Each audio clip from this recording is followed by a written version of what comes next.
In the heart of a modern city lived a woman who had everything: wealth, luxury, influence, and admiration.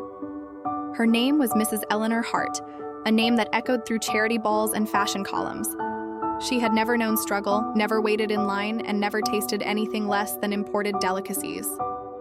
Yet beneath the diamonds and the designer labels, she felt something hollow. Her laughter was rehearsed, her days were scheduled to the minute, and silence had become unbearable. Life was moving fast, but her heart was standing still. One cold winter afternoon, after a long board meeting, her car broke down on a quiet street. Her chauffeur was out getting help, and her phone had no signal. Frustrated and chilly, she looked around, hoping for shelter. Across the street was a small, almost invisible tea shop.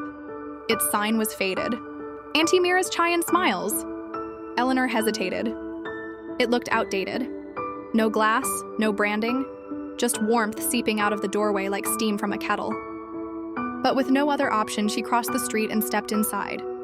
The scent of cardamom, ginger, and boiling tea leaves filled the air. The shop had a few wooden stools, a clay stove, and behind it stood an old woman with silver hair, wrapped in a plain shawl. "You look cold, child," the woman said with a kind smile. "Come, have a seat, tea is ready." Eleanor was taken aback. No one had spoken to her like that in years, like a person, not a position. "I don't have any cash," she replied politely. "Then you'll owe me a story," the woman chuckled, pouring a steaming cup into a clay cup. Eleanor sat cautiously at first and took the cup in her hands. It was hot, fragrant, and oddly comforting. She took a sip, and for the first time in years, something inside her relaxed. Around her, she saw people chatting quietly. A man reading a newspaper, a child doing homework, an elderly couple sharing tea in silence. There were no phones, no noise, just warmth, just life. "This is wonderful," Eleanor whispered, more to herself than to anyone else. Auntie Mira smiled. "That's what tea does. It doesn't fix life, but it makes you pause long enough to remember what matters."